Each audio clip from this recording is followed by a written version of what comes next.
Chapter 1, Miss Archer, are you sure you want to change your name? Once your name is changed, your academic qualifications, identification documents, and passport will all need to be updated. Clara Archer nodded. I'm sure. The staff member was still trying to persuade her.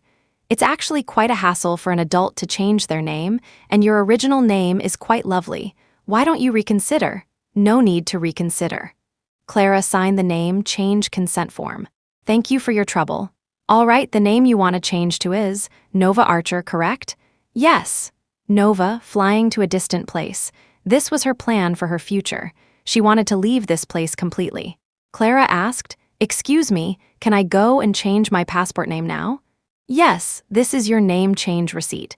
Take this to the window downstairs to change the name on your passport. Clara changed her passport name as quickly as possible. But she didn't change anything else: her diploma, her household registration. Anyway, she would be leaving with her new passport in a week. Let her old identity remain here forever. She no longer needed it. Walking out of the service hall with her new passport, she faced H City's landmark building. On the large screen of the building, an exclusive interview with Sebastian Preston, CEO of Shengshi Group, was playing. The host, Miss Davies, sharply noticed his subtle gesture and asked with a smile, "Mr. Preston, I've noticed you keep touching your ring, but it seems to be just a very plain silver ring. Is there something special about it?" Sebastian Preston smiled gently, raising his hand to show her. "This is my wedding ring." "Oh, my apologies. I assumed that with your current standing, your wedding ring would surely be a diamond, and a sizable one at that." Sebastian said, "I made my wedding ring myself, polished it bit by bit, and even engraved my and my wife's names on the inner band." "Wow, there really are two sets of letters, PSN and," Sebastian said, "AN. My wife's name is Clara Archer." "Wow, I really envy your wife. She must have saved the galaxy in her previous life to marry you, Mr. Preston." Sebastian simply said, "Actually, I must have saved the galaxy in my previous life to be able to marry her." Among the passers-by, almost all were voices of envy.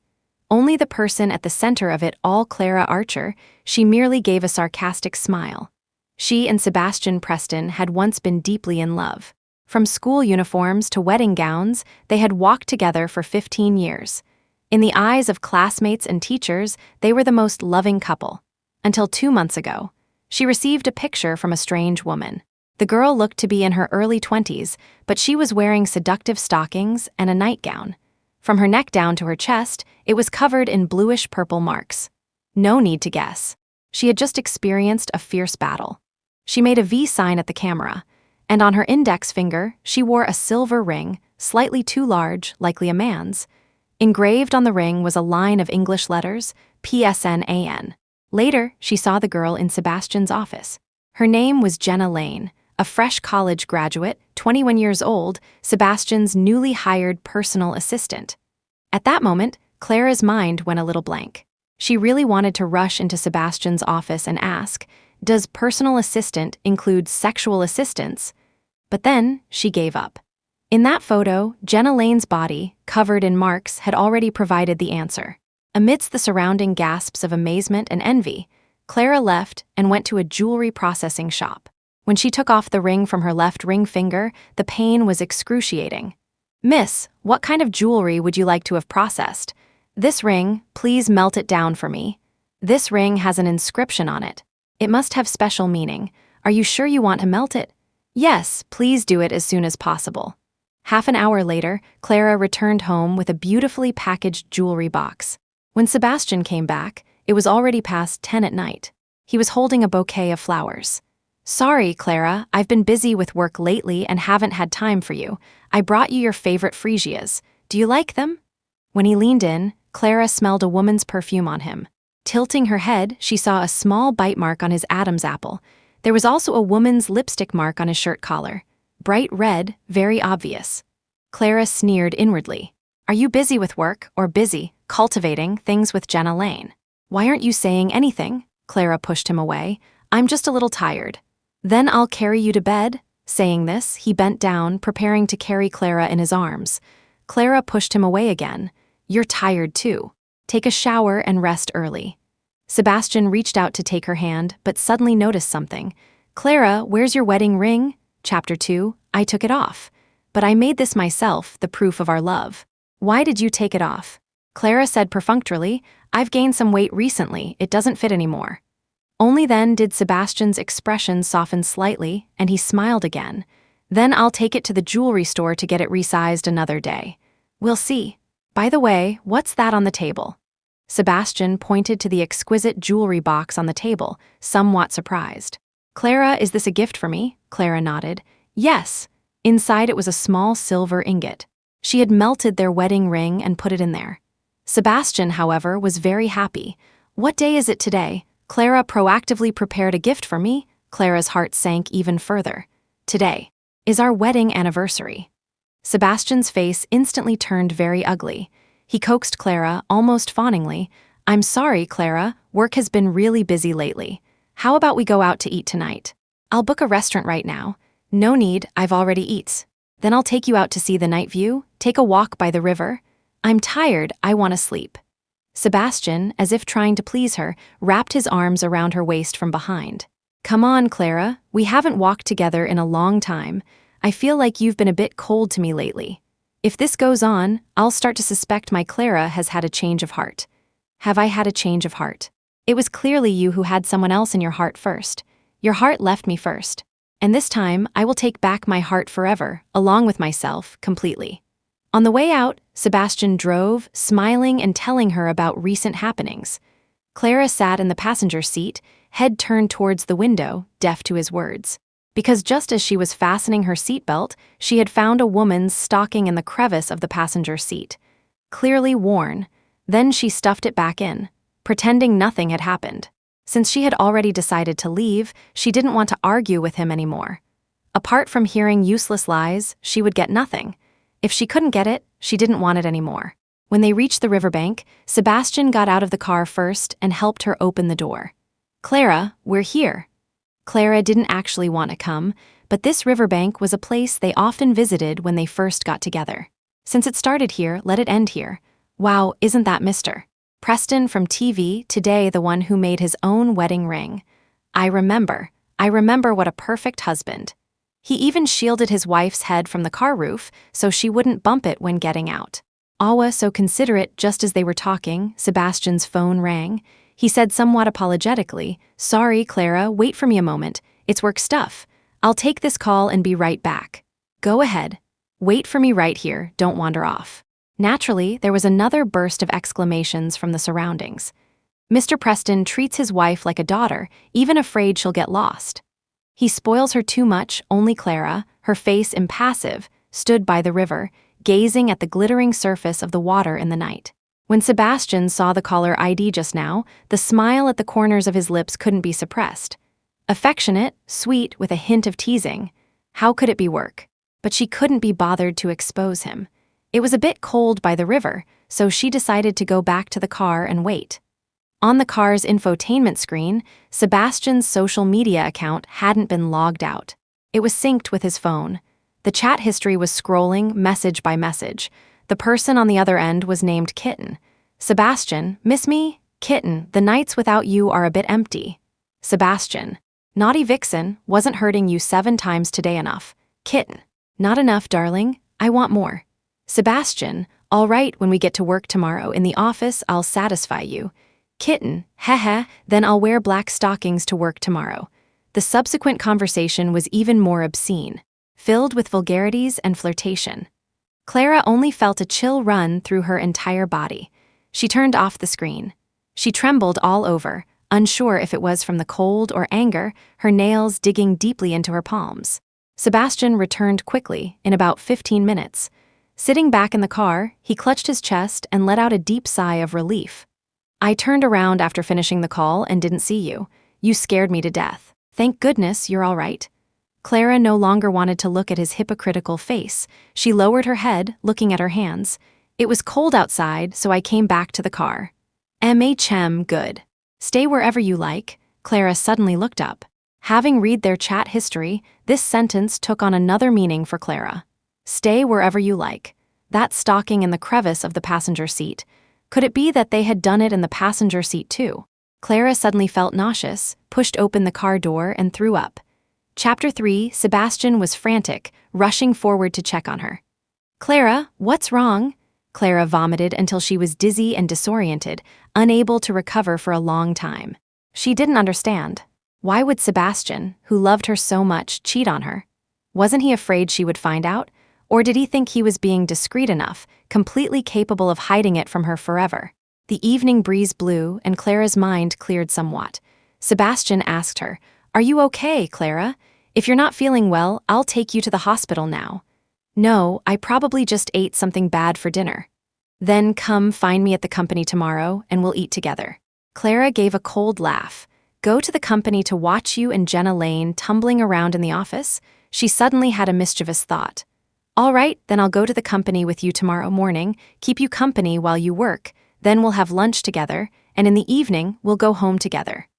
Sebastian hadn't expected her to agree at all. His expression became somewhat strained. "But I've been a bit busy with work lately. I might not be able to stay with you all the time." "You do your work. I'll just wait for you in your office." "All right then." Back home, Sebastian proactively offered to run a bath for Clara and went into the bathroom, but uncharacteristically closed the door. Clara, however, went downstairs and got back into the car. After starting the car, the latest chat history immediately appeared on the screen. "Sebastian, change of plans. We can't be in the office tomorrow." Kitten, a little disappointed. "Sebastian, don't be disappointed, Vixen. I'll take you to the rooftop. It'll be more exciting." Kitten, heh, darling, you're the best. When Clara returned to the bedroom, Sebastian was just coming out of the bathroom. "Clara, the bathwater is ready. You go take a soak." "No, I want to rest." "All right, sleep if you're tired." "By the way, that gift you put on the table, can I open it now?" Clara said, "Open it in a week." "Why wait a week? I want to see what gift my Clara prepared for me right now." Because in a week I will leave you forever. Because in a week this gift will have meaning." Sebastian gently kissed her forehead. "All right, I'll listen to you." The next morning, Sebastian's phone started ringing just after 6. He turned it off, then turned back to hug Clara. "Ignore it, let's sleep a little longer." But the phone rang again, persistently. Sebastian frowned in annoyance. "It's not even working hours yet, rushing me so early in the morning. Sooner or later, I'll fire this bunch of useless executives." He turned it off again. When the phone rang for the third time, Sebastian got out of bed, fuming. "Clara, you sleep a little longer. I'll go ask them what urgent matter they have." Clara murmured a soft mmm. She turned over, her back to him. Sebastian took his phone and left the bedroom. However, very quickly, he appeared outside the front door on the ground floor. A delivery guy in a yellow uniform stood outside, handing him a package. Sebastian took it, but when he came back, his hands were empty. Clara asked him, "Is the company matter serious?" Sebastian said, "It's fine, Clara, don't worry, rest well. I'll go make you breakfast." Perhaps out of guilt or genuine concern that she had eaten something bad, Sebastian prepared a very lavish breakfast. Milk, eggs, bread, jam, and her favorite oatmeal. "You can't eat carelessly anymore. I'll find a housekeeper for you to come and cook for you every day." "No need." "Be good, Clara, listen to me, or I won't be at ease when I go to work." "Sebastian, can I ask you a question?" "Go ahead."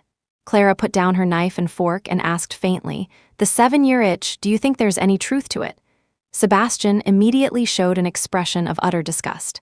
"That's just an excuse for other men to cheat. I'm different. I will only love my Clara in this lifetime." "Only love me for a lifetime?" "Yes."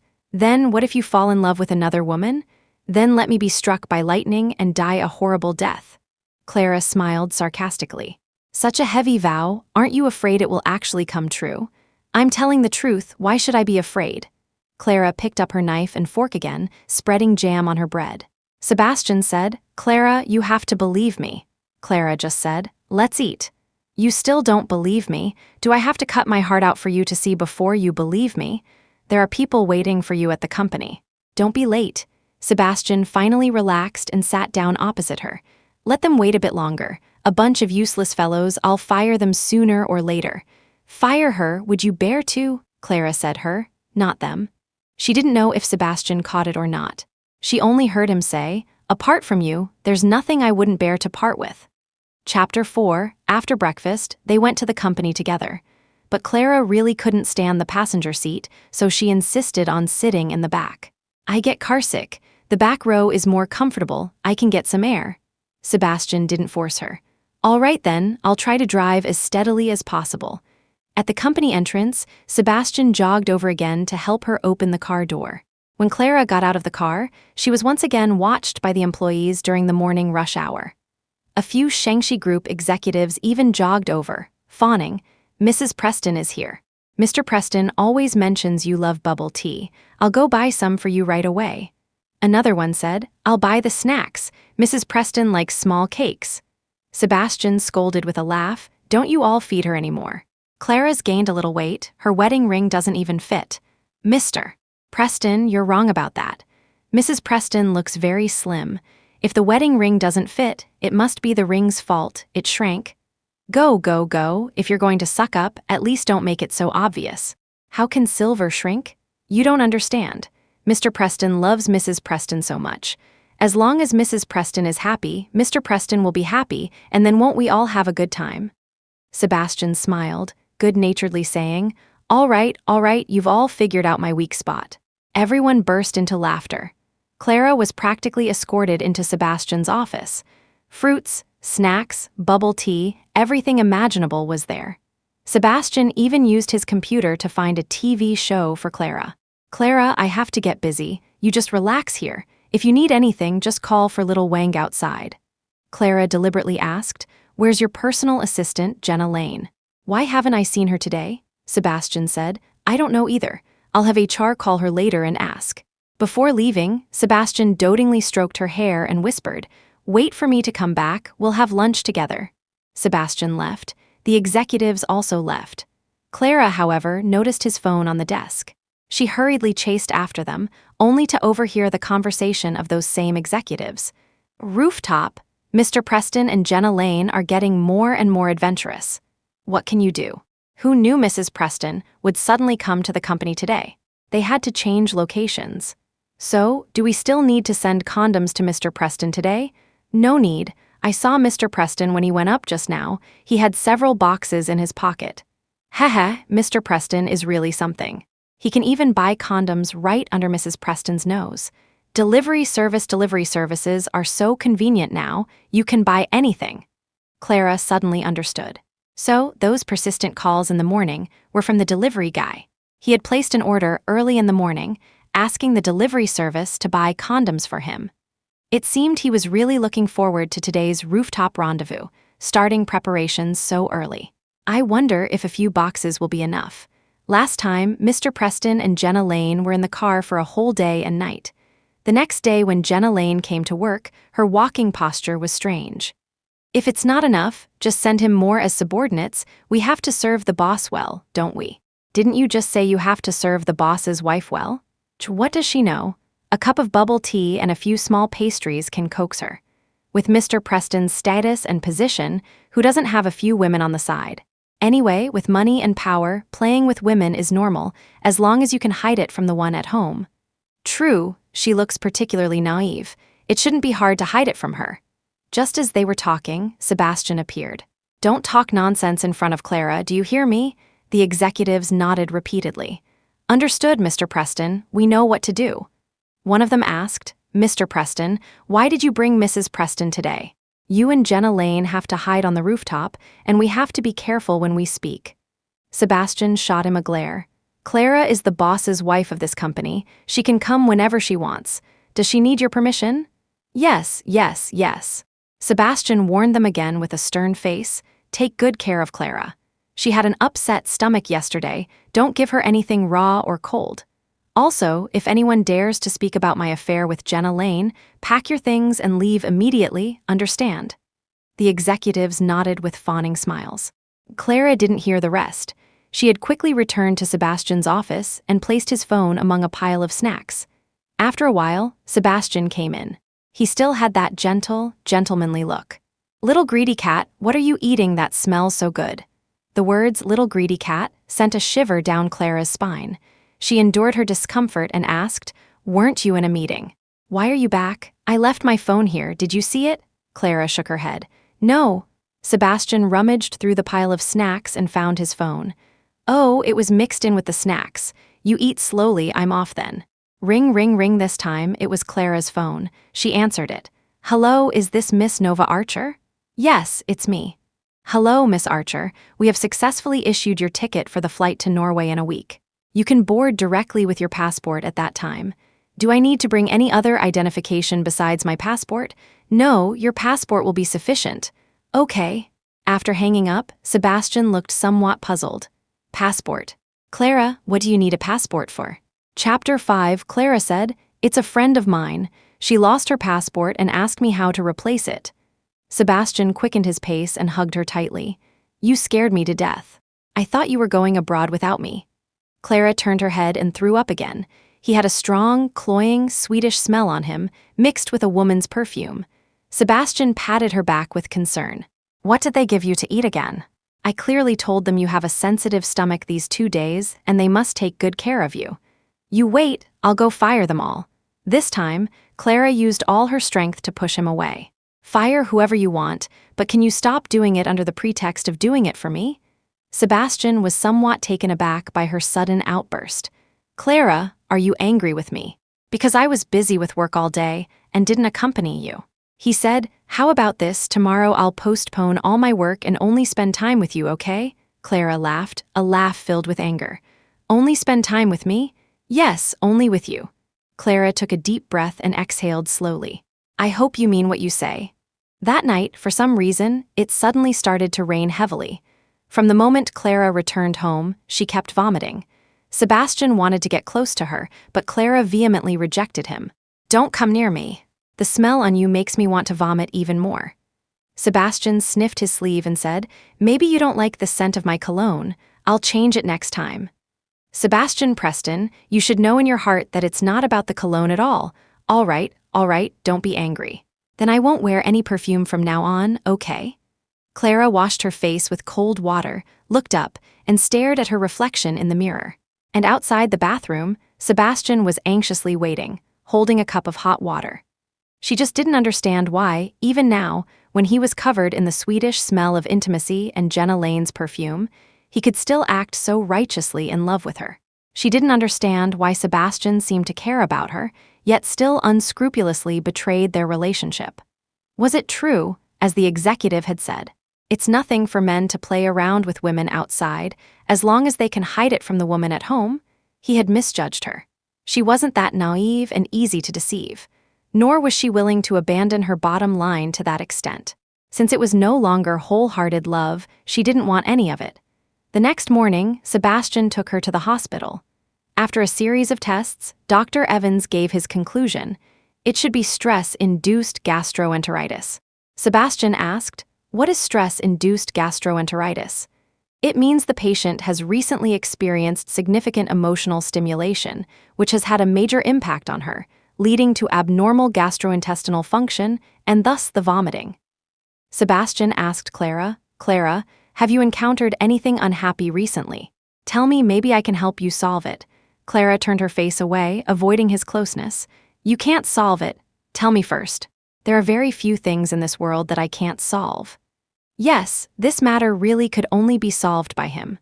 For a moment, Clara actually wanted to ask him, if she and Jenna Lane fell into the water at the same time, who would he save first? But on second thought, one should not entrust one's fate to another person. Relying on mountains, they will fall. Relying on people, they will run. She knew how to swim, she could save herself. She no longer needed Sebastian Preston. In Norway, she had applied to an art school under the name Nova Archer. Back then, to marry Sebastian, she had given up her dream of continuing to paint. From now on, she would live for herself. Clara, let me take you to a movie this afternoon, okay? There's a comedy out recently, you'll be happy watching it. Afternoon, don't you have to work? Didn't we agree? I'll spend the whole day with you today. I keep my word, I absolutely won't go back on a promise. The next second, his phone rang. He originally wanted to turn it off, but after staring at the caller ID on the screen for a second, he hesitated. Clara watched his expression change from initial annoyance to subsequent difficulty. She smiled. Answer it. Company matters are important. Sebastian said, I'll be quick, just give me 5 minutes.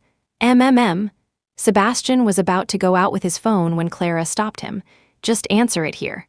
I don't understand your company's affairs anyway. No need to worry about me leaking secrets. Sebastian paused awkwardly. After hesitating for 2 seconds, he answered, his brows furrowed with anger. Didn't I tell you not to call me today? What is it? Someone on the other end said something, but Clara vaguely heard a woman crying. In front of her, Sebastian spoke somewhat cautiously. All right, I understand. Wait a moment. After hanging up, Sebastian said apologetically to Clara, Clara, there's a very important document at the company that needs my signature. The manager has already brought it to the hospital, he's just downstairs. I'll sign it and come right back up, half an hour at most. Clara nodded. Sebastian practically ran, quickly leaving the consultation room. Dr. Evans smiled and said, Mrs. Preston, Mr. Preston really loves you. He even put aside his work for you. Is that so? Clara twitched her lips.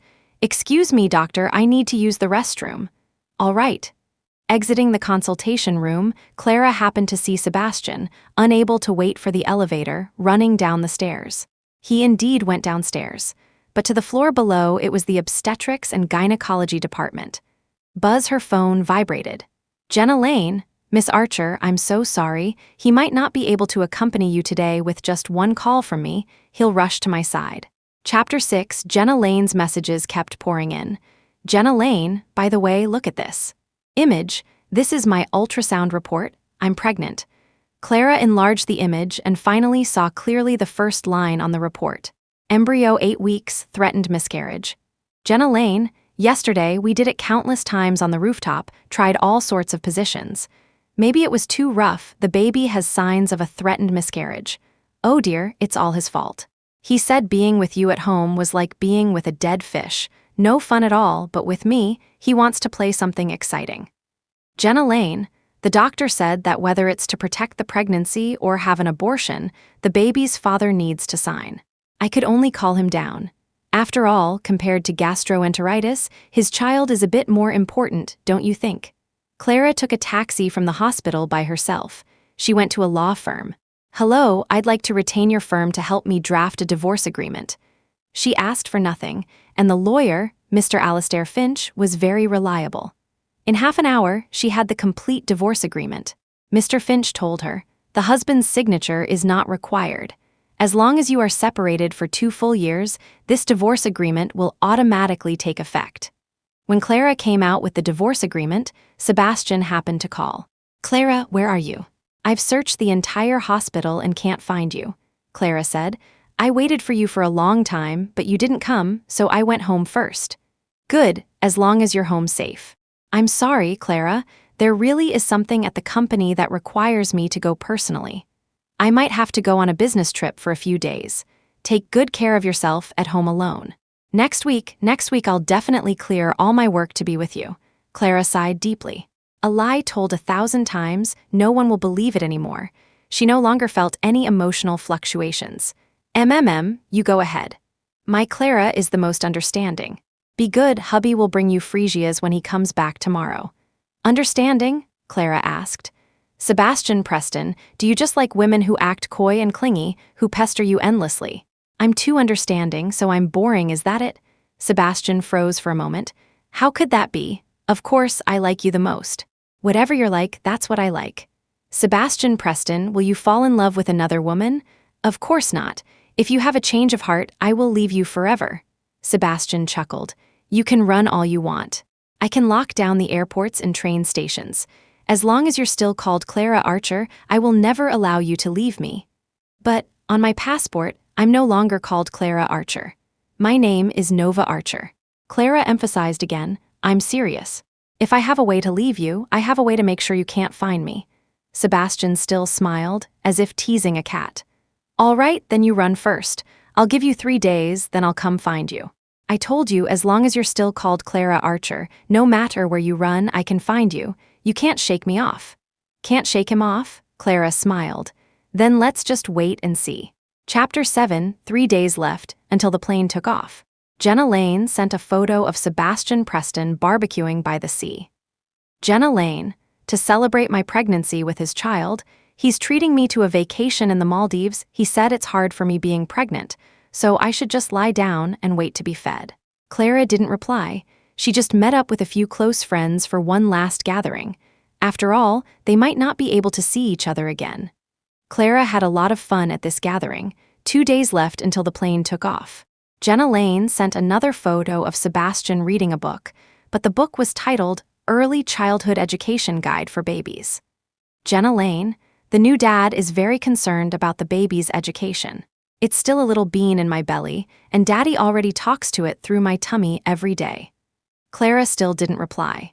She went to the bank, converted all her money into euros in cash, and then canceled all her bank cards. 1 day left until the plane took off. This time, Jenna Lane sent a video. In the video, there was a beautiful and romantic fireworks display over the sea. Jenna Lane cried emotionally, and Sebastian Preston gently hugged her, comforting, "Why are you crying? There will be more surprises in the future." Jenna Lane, he booked the entire island for me, bought out all the fireworks in the Maldives just to celebrate my birthday. So today was Jenna Lane's birthday. Birthday plus pregnancy. For the two of them, it should be considered a double blessing. After watching, Clara just smiled faintly, then called a local charity organization. "Hello, I have a batch of clothes I'd like to donate to impoverished mountainous areas." Soon, representatives from the local charity organization drove over. During the days Sebastian was away, she had already packed everything up. A total of 5 large bags of clothes and shoes. She donated them all, leaving nothing behind. Her ID card, household registration book, degree certificate, etc., all these things belonging to Clara Archer, as well as all her daily necessities in the house, she took directly to the funeral home, gave the staff some money, and asked them to burn everything. Standing in this home she had lived in for 5 years again, Clara herself felt a little unfamiliar. This home had been cleaned out by her, completely devoid of any trace of her. She only had a backpack. Inside, it only contained her passport. If there were any old belongings, it would be the phone in her hand. She used her phone to call a taxi to the airport. The driver stopped at the terminal entrance. Just as she was about to use her phone to pay the fare, she received a call from Sebastian.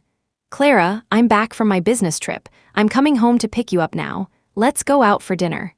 He was back, with Jenna Lane by his side. Clara, sitting in the taxi, happened to witness the two of them walking out of the terminal. Sebastian was pushing a luggage cart with 2 suitcases, one blue and one pink, clearly a couple set. And Jenna Lane was holding his arm, leaning against his shoulder like a dependent bird. Was the business trip tiring? It's okay, not too tiring. By the way, I remember you said I could open the gift you gave me today, right? Right. I'm so excited. You made me wait a whole week. I've been guessing every day what you'd give me. Our wedding anniversary, it must be something very meaningful, right? Very meaningful, you'll know when you see it.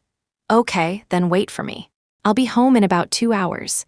2 hours, that was enough. By then, her plane should have already crossed the border. Okay. See you in a bit then. Love you, Clara. After hanging up, she saw Jenna Lane pout in dissatisfaction, and Sebastian lowered his head and kissed her on the lips, seemingly to appease her. The taxi driver reminded her, "Miss, you haven't paid the fare yet." Clara withdrew her gaze, scanned the driver's payment QR code, and directly transferred all the money from her messaging app account to him. The driver saw it and was somewhat alarmed. "Miss, you entered the wrong amount. It's $25, not $2,500. I'll refund it to you." "No need." Clara pushed open the car door and got out. "I won't need it anymore. Thank you for bringing me here." "You're welcome. This is my job. You also paid the fare, so I would definitely bring you." "That's different. You brought me to the path of my future rebirth." After getting out of the car, Clara directly turned off her phone, took out the SIM card, and casually threw it into a trash can. Then she gave the phone to a little boy. The little boy was very happy. "Thank you, big sister," Clara smiled and patted his hair. "You're welcome." The child's mother felt embarrassed. "This is too valuable, we can't accept it." Clara asked, "Are you going abroad?" "Yes, we're going to Africa to find his father." Clara smiled and said, "Then take it. You might need it when you get to Africa." "All right then, thank you." Clara waved goodbye to them. "Have a pleasant journey." The airport broadcast was announcing, "Passenger Nova Archer, please proceed to gate H23 for boarding as soon as you hear this announcement. Your flight is about to depart." Clara clutched her passport, took one last look back, and then resolutely walked towards the boarding gate. Chapter 8. After Sebastian Preston hung up the phone, he didn't feel the slightest bit amiss. Jenna Lane, however, was consistently unhappy. The days when you belong only to me are ending so soon. I'll have to hide and sneak around again. Hearing this, Sebastian warned her, don't let Clara suspect anything, otherwise you know the consequences. Jenna Lane looked on the verge of tears. All right, I know. You've said it 800 times. Seeing she was about to cry, Sebastian lowered his head to coax her a little. It's best not to cry when you're pregnant, it's not good for the baby. You were harsh with me, then I'll make it up to you. I'll buy you a bag. Which one do you fancy? Jenna Lane looked up. Let's go back to the company. Before you go home, let's do it one more time. Sebastian was somewhat disapproving. I already told Clara I'd be home in 2 hours. There's no time. Just say there was traffic. The airport expressway is often congested anyway. Sebastian looked at his watch, still hesitant. Jenna Lane directly wrapped her arms around his neck and kissed his lips. Sebastian initially pushed her away slightly, but soon the push turned into an embrace, and then he took the lead, kissing her deeply. After a passionate kiss, Sebastian's desire was ignited. He chuckled hoarsely, "Vixen?" Jenna Lane brightened up. Come on, let's go back to the company. Let it be our last crazy time." In response, Sebastian scooped her up and strode quickly towards the parking garage. Jenna Lane giggled in his arms. Luggage the luggage. Sebastian was impatient. Forget it. The two fooled around in the car once, then returned to the company and went wild for another 2 hours. By the time they finished, Sebastian finally remembered to call Clara. "Hello, the number you have dialed is switched off." Sebastian felt something was wrong. Clara never switched off her phone. Jenna Lane happened to bring him a cup of coffee, unceremoniously sitting directly on his lap. "What's your hurry?" Her phone probably just ran out of battery. Saying this, she deliberately nuzzled against him coquettishly. "I made this coffee for you myself. Shall I feed it to you?" Life was clearly the same as before, yet Sebastian always felt something was amiss. First, he inexplicably felt something was missing, then even the temperature of the coffee seemed off. He frowned. "Forget it, bring me a cup of hot tea instead." Jenna Lane purred, sidling up to him. "Mr. Preston, are you looking for a change of taste again?" The word "again" made Sebastian very uncomfortable. He lowered his voice. "Stop fooling around. I'm not in the mood right now. You're just making a mountain out of a molehill. What could happen to her alone at home?" This time, Sebastian was somewhat annoyed. "Go change it. Don't make me say it a third time." Jenna Lane didn't dare to make a sound this time and immediately did as she was told. Her role was to be a gentle and understanding companion. Of course, she wouldn't go against him. When his assistant, David Carter, came to deliver the schedule, he also didn't dare to breathe too loudly. "Mr. Preston, you have a meeting this afternoon. It's almost time." Sebastian had originally planned to go home to see Clara first, take her out for a meal, and then rush back to the company for work. There was plenty of time for that, but now all that time had been spent fooling around with Jenna Lane. Seeing that the meeting was about to start, he had no time to go home. How long until the afternoon meeting? Sebastian glanced at his work schedule, asking without looking up. David Carter mentally calculated the time and reported, "About an hour." Sebastian stood up and said, "I need to go home for a bit. If the meeting has already started when I get back to the company, don't wait for me. Just let them proceed as usual." He didn't explain why, simply picked up his car keys and walked out without even intending to call his driver. This gave Jenna Lane a sense of crisis. Jenna Lane quickly walked to the office door, blocking his path, and took his hand, acting coquettishly. "Aren't I by your side? Why do you still need to find another woman?" Sebastian was in a bad mood and naturally had no patience to coax her. He flung her hand away and said, "Don't ever say things like that again." Jenna Lane pouted. "No, I just don't want to share you with another woman." As soon as these words were spoken, the most apprehensive person in the room became David Carter. His eyes darted around. If the floor-to-ceiling windows couldn't be opened, and this was the 40-something floor, he really wanted to just jump. Sebastian turned to look at Jenna Lane, his expression becoming solemn and serious, his voice tinged with a warning. "From the very beginning, I told you to understand your position. Clara is my wife. She will always be Mrs. Preston. Chapter 9, Jenna Lane fell silent, disgruntled. The title of Mrs. Preston and Sebastian's money would be hers sooner or later. Haste makes waste. She would tolerate it for now. Sebastian hadn't been home during the day for a while. Standing in the familiar villa, he experienced a rare sense of unfamiliarity and novelty. They say absence makes the heart grow fonder. Perhaps this was the reason. "Clara, I'm back."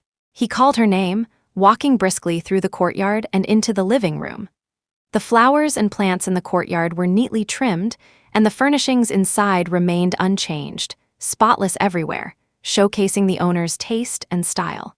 This was all Clara's doing. Sebastian wanted to hug her and say, "You've worked hard, dear," but looking around, he couldn't find her at all. So he found the part-time cleaner who was working and asked, "Where's Mrs. Preston? Did she go out?" Usually, at this time, Clara should have been at home. The maids looked at each other, none of them able to say where she was. "We don't know, we haven't seen her since this morning." Sebastian was somewhat displeased. "You don't even know if she had breakfast." No one answered his question. Everyone was thinking to themselves, shouldn't you, her husband, be the one who knows her whereabouts best? What's the point of asking us? Sebastian sensed the subtle atmosphere. He lowered his hand and found a way to save face. "Forget it, it's useless asking you all. I'll go find her myself." He thought Clara was sleeping in late on a leisurely morning, just like when they were students, and tiptoed upstairs. But the bedroom was also empty. The windows and curtains were open, sunlight flooding the entire room, making everything inside seem warm and cozy. But this warm environment was missing the very person who should have been there. Clara was gone. Sebastian subconsciously walked over for a look, and then saw a letter pressed under a box on the dressing table. On it were the last two sentences Clara had left for him. "I know everything about you and Jenna Lane. I'm gone, don't look for me." She didn't even sign off, just ended their many years of relationship so lightly. He didn't know that she had long been speechless with him. Sebastian almost immediately called her, but Clara didn't answer. Sebastian clenched the letter with her handwriting, so tightly that the edges crumpled, yet he was completely unaware. He persistently continued to call her, repeatedly pressing the dial button while refusing to miss any corner of the house in his search. But whether it was her favorite flower garden in the backyard or the rooftop terrace with the swing for stargazing, she was nowhere to be found. She had truly left home. "Sorry, the user you are calling is currently switched off." After hearing this sentence for an unknowable number of times, he faced reality. Clara would not answer his calls. There must be another way. Calm down, Sebastian vigorously rubbed his face a few times. When his consciousness finally returned, he opened his contact list and started looking for the phone numbers of their mutual friends. They had known each other for many years and were once a model couple who went from school uniforms to wedding vows. They were quite familiar with each other's lives and social circles. Sebastian first called Clara's best friend. The friend didn't answer at first, only reluctantly picking up on the third call. After learning his intention, she replied with a cold laugh, "Your husband and wife. If you can't find her, how could I possibly know?" The call was directly hung up. Sebastian couldn't be bothered with her bad attitude. He immediately started calling other people. But the results were all the same, and they all had some unspoken criticisms of him, only holding back due to politeness. Their mode of interaction in recent years had been visibly off. Sebastian, unwilling to give up, pressed an old classmate on the phone. Hasn't she contacted anyone at all during this time? If she really wanted to leave, she should have discussed it with someone, right? The old classmate sounded like he had heard a joke. "You're Clara's husband. If you can't find any clues, what's the use of her contacting us? You should carefully recall if you've had any recent arguments." Sebastian fell into silence. He and Clara hadn't sat down for a proper conversation in a long time. If they still had arguments, perhaps she wouldn't have resorted to running away from home. He hung up on this last contact, and an uncontrollable panic began to rise in his heart. The furnishings in the bedroom were the same as elsewhere, but Clara's things were all gone. Chapter 10, the more Sebastian Preston thought, the more panicked he became. He was afraid she had acted impulsively and would find things missing while staying in a hotel, even more afraid she would have financial difficulties while traveling to clear her head. So he simply sat down next to the swing and logged into his bank account to start transferring money to her. He didn't even see clearly how much money he transferred, only knowing he pressed several zeros. He was genuinely afraid she would encounter difficulties outside, completely unaware that she never needed him to support her. A bank employee called him shortly after. "Mr. Preston, all your recent transfer operations have failed." Sebastian was on the verge of a breakdown, devoid of his usual composure.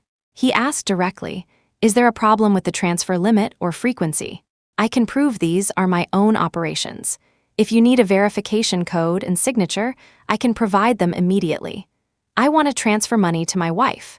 He couldn't remember the last time he had personally transferred money to Clara. It seemed that for a long time, wealth and his rising status had made him neglect many trivial matters. The wedding anniversary arrangements were done by an event planning company. Gifts were bought by his assistant, and even the household expenses for their shared life were automatically deducted. These individual matters were all small, but together they were enough to be the last straw that broke the camel's back. Sebastian belatedly realized that he had unintentionally grown so distant from her. He was filled with extreme regret, and his desire to compensate her grew even stronger. But the bank employee told him, "Mr. Preston, there's no problem on your end, but the account you're transferring to no longer exists." "Why? That bank card was canceled yesterday." "Yesterday?" Sebastian heard himself ask the question, then hung up the phone amidst the employee's affirmative reply. Exhausted, he raised his hand to cover his face and let out a choked sob. If only he had called Clara in the past few days, he would have noticed something was wrong with her. But he hadn't. Now it was all too late. An hour passed quickly, but Sebastian had no heart for work, only frantically trying to find clues from the social media apps Clara had used. Perhaps she would reveal some of her thoughts on a network where no one knew her. Sebastian wasn't in the habit of using social media, but he remembered Clara's account name. No matter which platform she used, she would call herself Serene Dreamer. He first opened the most commonly used messaging app, then found that their chat history had long stopped on a certain day in the past. As for her account, it had already been deactivated. Her previous profile picture was replaced by a gray system avatar. Sebastian felt as if he had been punched in the chest. He then searched for content related to Serene Dreamer on other social media platforms. The results were either "user does not exist" or an account clearly registered by someone else. He scrolled and searched tirelessly for a long time, only finding traces of others forwarding her messages. As for the ID Serene Dreamer, it had vanished without a trace. Unwilling to give up, Sebastian called the platform's customer service.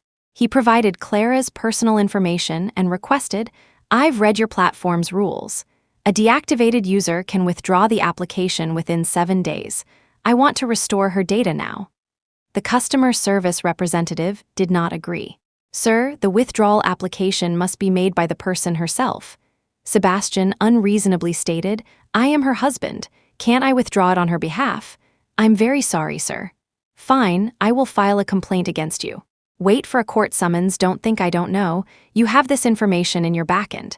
Restoring account information is not difficult at all. Please, feel free." The customer service representative replied politely and calmly.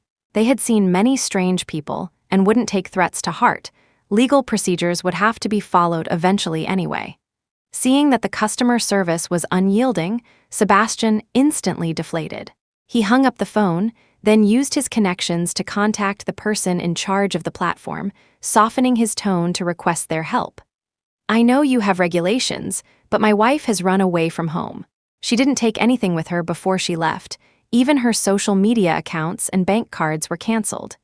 If you can't help restore the data, I really won't have any clues at all. I'm begging you." Chapter 11, he rarely humbled himself, but now, for Clara's sake, he had to bow his head.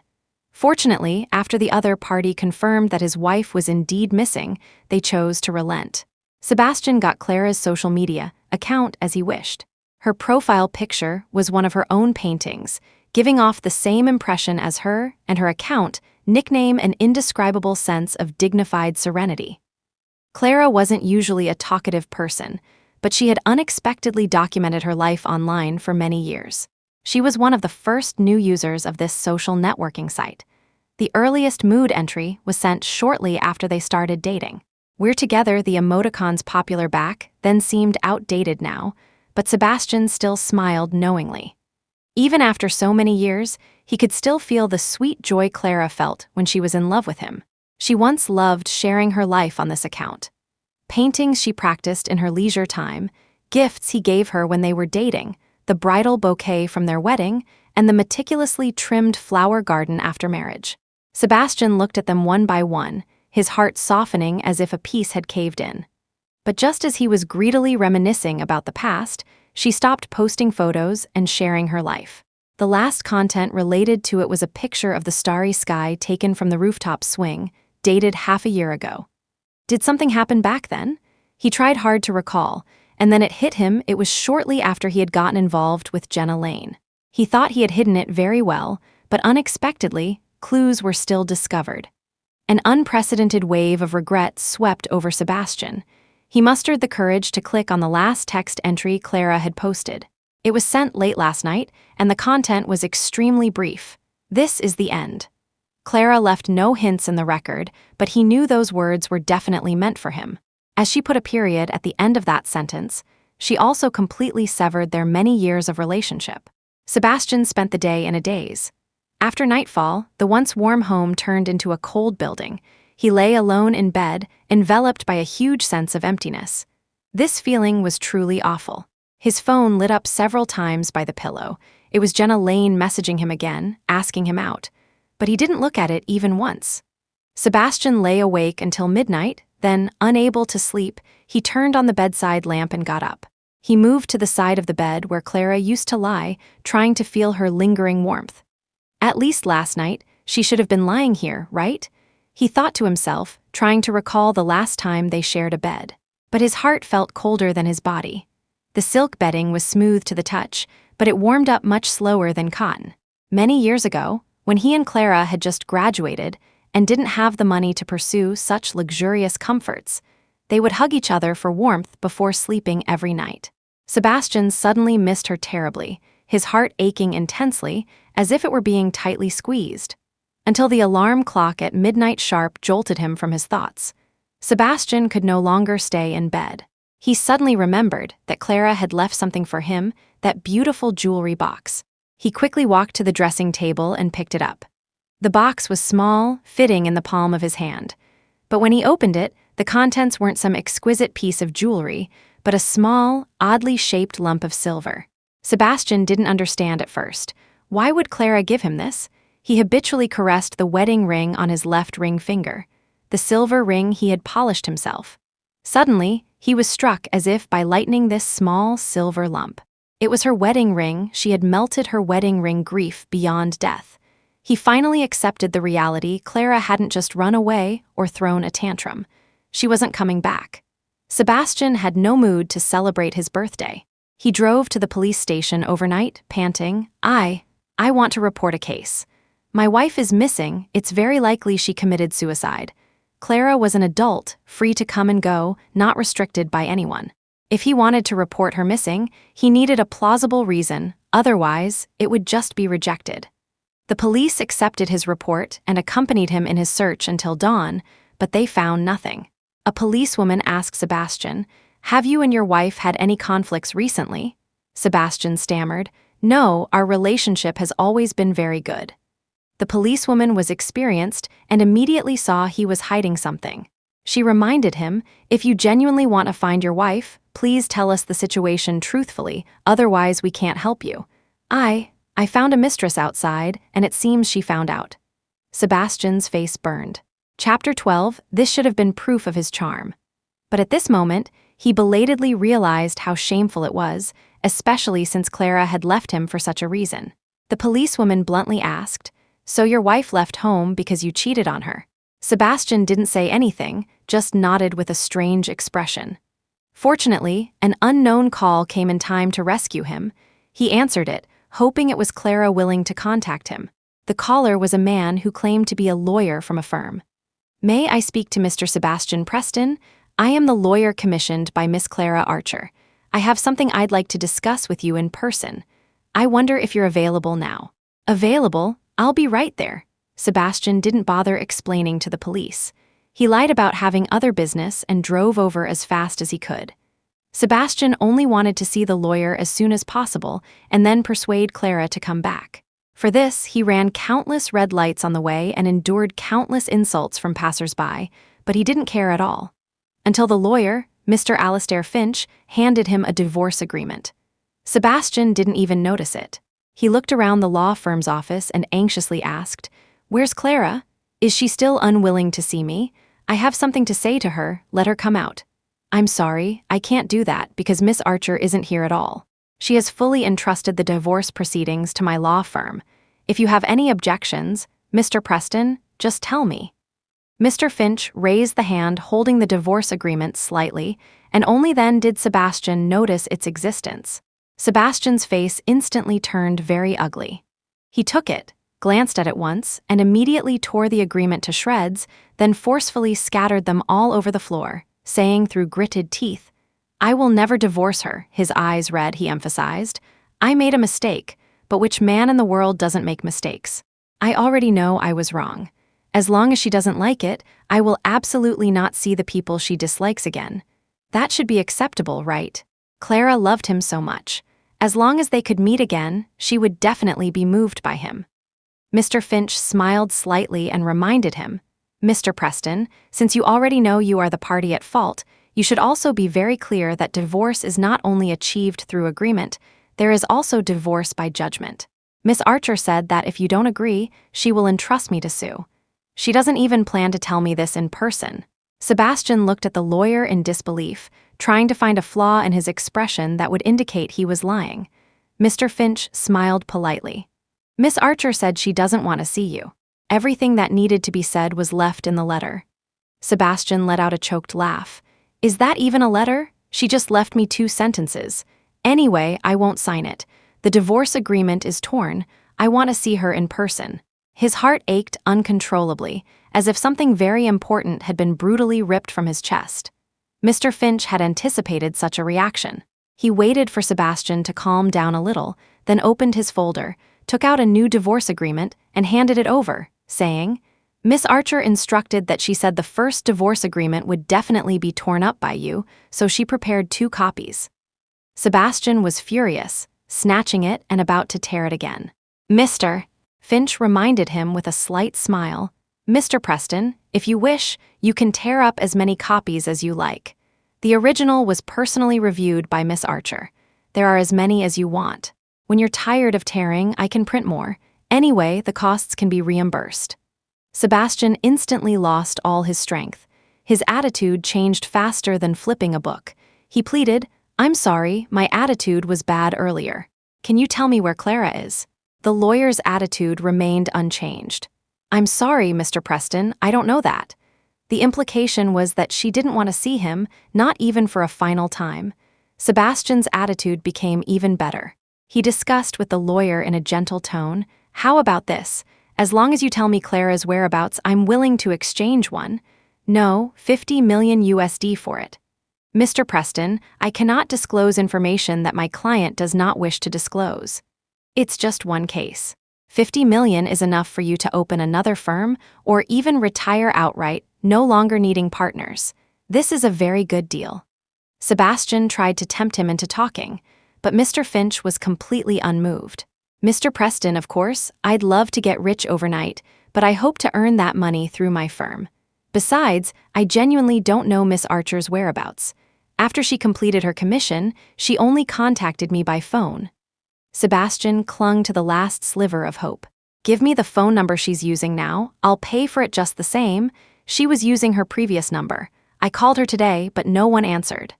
Mr. Finch's answer was watertight. The atmosphere in the room dropped to freezing point. Chapter 13, seeing that Mr. Finch was unyielding, Sebastian's face hardened, and he stated his position again. "Then we have nothing more to say. Anyway, no matter how many copies you print, I will never sign.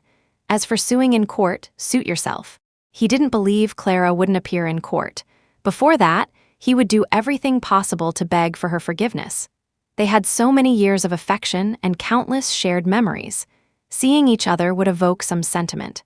As long as he insisted on not divorcing, he would eventually wait for the day she had a change of heart. Mr. Finch was prepared for this. He began to explain the law to Sebastian on the spot. Mr. Preston, actually, Miss Archer doesn't need to sue you at all. This is just a last resort. If possible, she still hopes to part amicably with you. For example, if you are separated for more than 2 years, you can go through legal procedures, and the court will grant a divorce on the grounds of irretrievable breakdown of the relationship. These were all things Clara had researched beforehand. After she made up her mind to end this relationship, she acted with great efficiency, considering all possible scenarios and devising countermeasures. Sebastian was stunned on the spot. Impossible, she wouldn't be so heartless to me, we were so in love.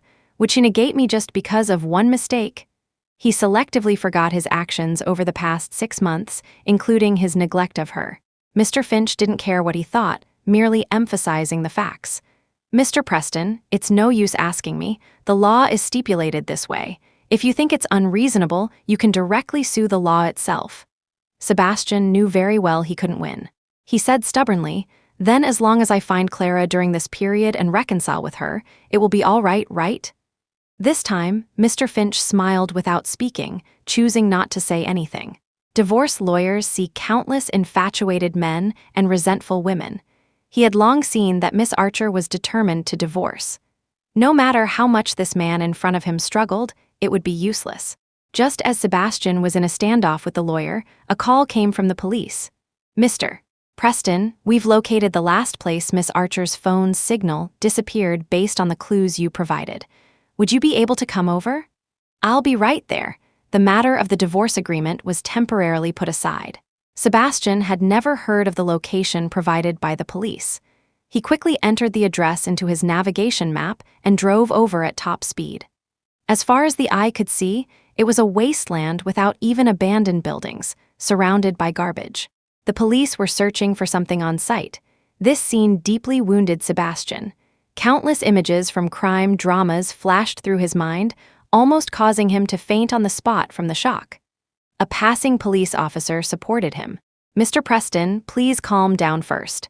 Sebastian barely managed to steady himself, his voice trembling. Where is she? Have you found her? He thought Clara had sought a tragic end, looking like he might pass out at any moment, and his intestines were twisted with regret. If he had known, he shouldn't have said she was in danger when he reported the case. She had merely left him. Sebastian's voice was hoarse. It's all my fault. She actually didn't disappear, she just didn't want to deal with me anymore. It was my fault. He was incoherent, looking extremely agitated. The police officer supporting him listened inexplicably to this tirade. Then, holding a bag, asked him, Mr. Preston, we didn't find Miss Archer's phone, but we found a SIM card. See if it's hers. Only then did Sebastian come to his senses. As if he had just escaped death, he asked, only her SIM card? What about the phone? The police officer shook his head. We've searched this entire area, but we haven't found it. Sebastian had experienced tremendous emotional ups and downs in a short period, and his condition was visibly abnormal. He took the bag, looked at it, and said, Can I open it and see? After receiving permission, he took Clara's SIM card out of the evidence bag. Sebastian inserted Clara's SIM card into his own phone and pressed the power button. He was very curious about Clara's state of mind when she discarded it, and also wanted to know if she still had even a shred of lingering affection for him. The phone screen remained black. It was clearly out of battery. The thread of sanity in Sebastian's mind almost snapped on the spot. Maintaining the last bit of reason, he asked the police for help. Could you lend me a charger? I'll just charge it in the car for a bit and return it to you right away. The police officer didn't press further, just asked around his colleagues and then borrowed a power bank from a kind policewoman, handing it to him. See if this works. This SIM card has been soaked in water for a while. The wasteland was overgrown with waist-high weeds, and even in autumn and winter, there was no shortage of dew dripping down. Sebastian refused to accept this possibility. While charging the phone, he prayed to all the gods and Buddhas in his heart.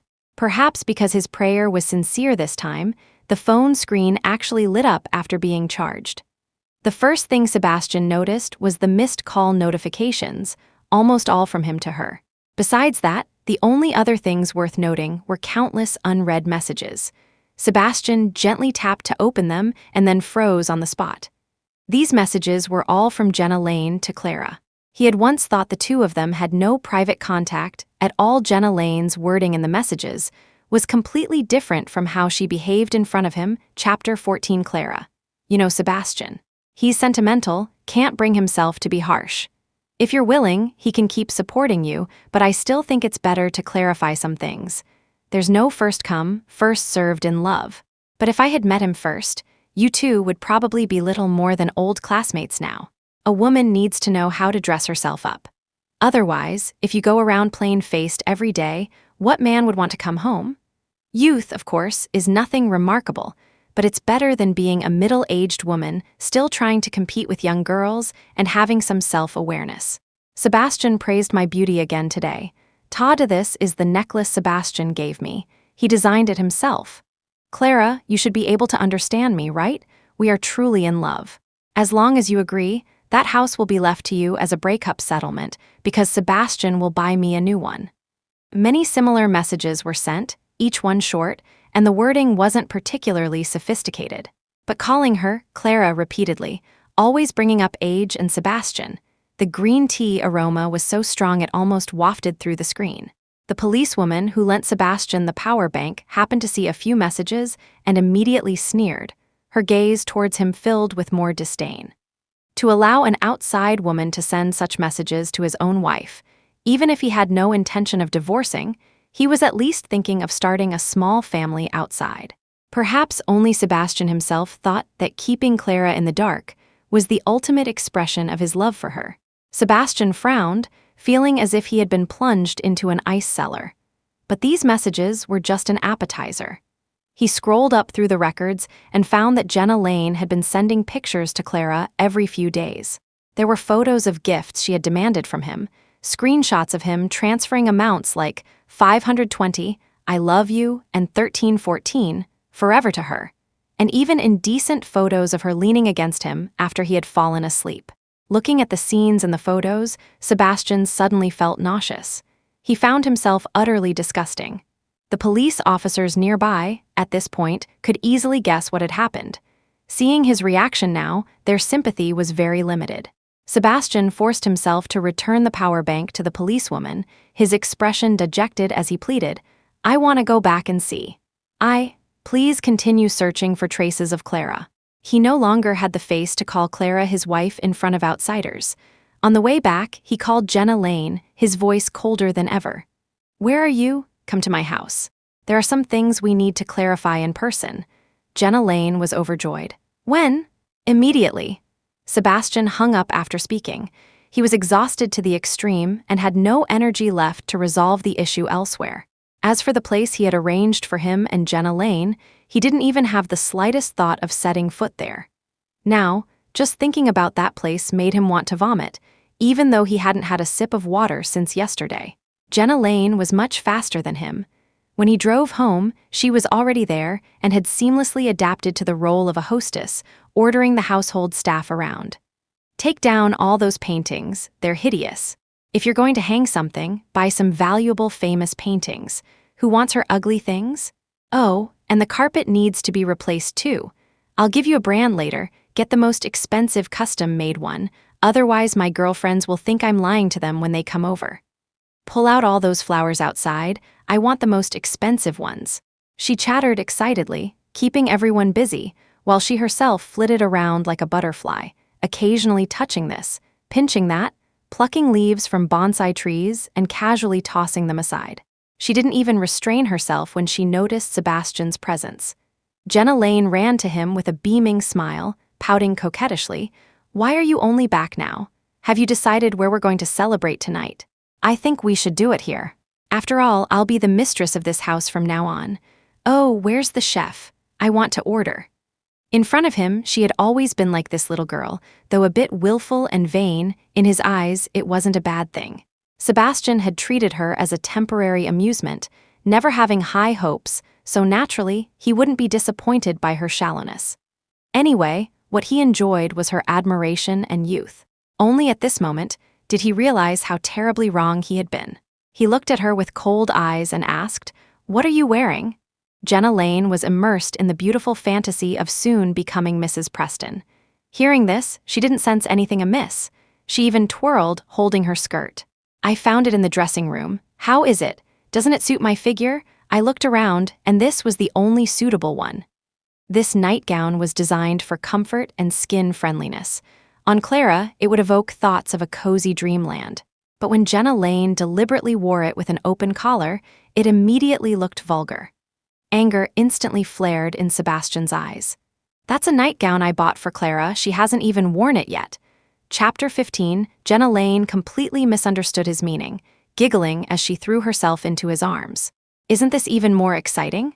Sebastian, what are you doing? Halfway through her sentence, Sebastian, who could bear it no longer, ripped the nightgown off her.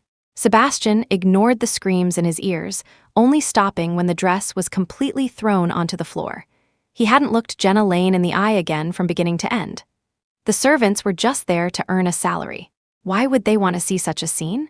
They all turned and fled, reaching the courtyard as quickly as possible. Jenna Lane was first aghast, but when she realized no one else was around, she immediately let out a knowing, coquettish laugh. Oh dear, it's not like I don't understand what you mean. Why are you being so rough? Saying this, she burrowed directly into Sebastian's embrace, making no attempt to hide her intentions. The two of them had come together for that business in bed. There was no real affection, so naturally, there was no need for shame. As long as she could please him, she could get loads of money. As for whether he saw her as a plaything or a lover, it didn't matter. Having the title of Mrs. Preston and the property was enough.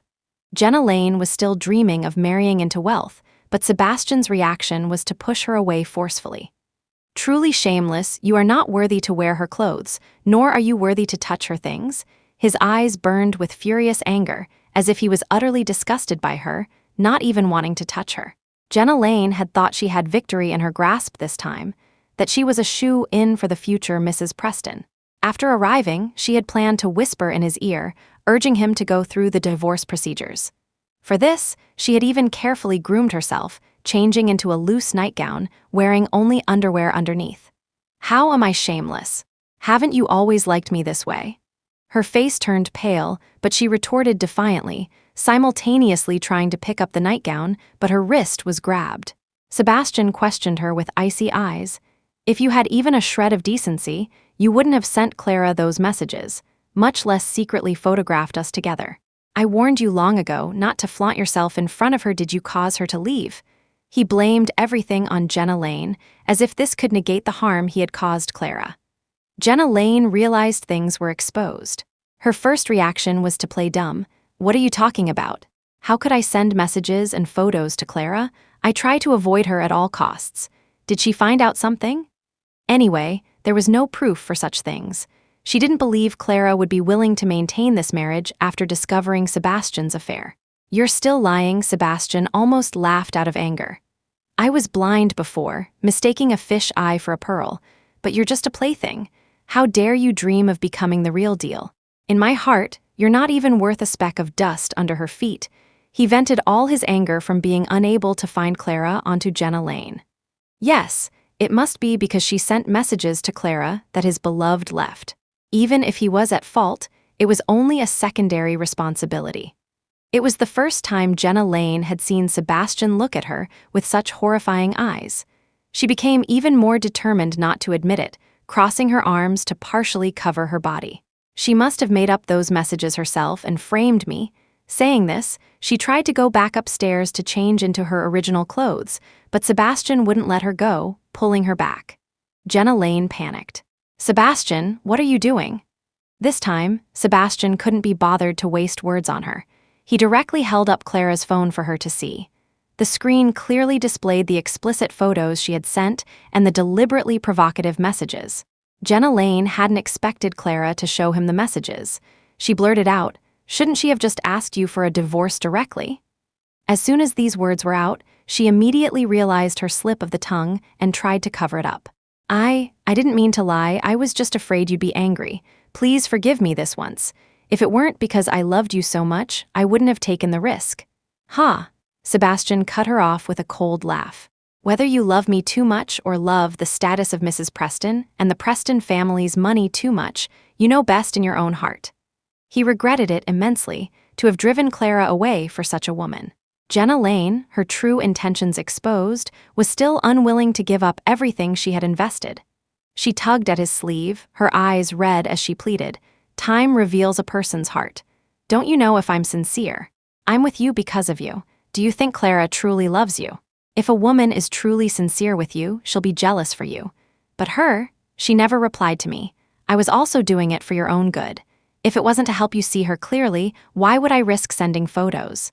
What if she sent them out?" "Shut up," Sebastian was completely done with this act. He interrupted her sharply. Chapter 16, You're not qualified to judge Clara. Besides, isn't getting them published what you've always dreamed of? You photographed me so clearly, yet you were very restrained and didn't get yourself in the shot. Don't think I don't know, you've long thought of using such methods to force my hand, haven't you? He was incredibly clear-headed now, but it was too late. Jenna Lane still wanted to argue, but he was thoroughly disgusted with her and truly didn't want to give her another chance. He directly picked up his phone and called the villa's security. "Remove the person who shouldn't be here." The villa's security personnel were on call 24 hours a day and arrived immediately upon receiving the order. Jenna Lane refused to go with them, still struggling fiercely. "Sebastian, you asked me to come. If you want me to leave now, I'll leave immediately, but you can't do this to me." Sebastian walked into the house with his back to her, tossing a sentence over his shoulder without looking back. "Don't let me see you again." Sebastian, Jenna Lane was thus dragged out of the villa gate. She watched helplessly as the ornate iron gate closed in front of her, as if seeing the life of a wealthy socialite drifting away from her. She began to shout loudly, her voice choked with tears. "Sebastian, even without me, she would have divorced you sooner or later. You really can't blame me for this." On this point, she and Sebastian had reached a subtle consensus.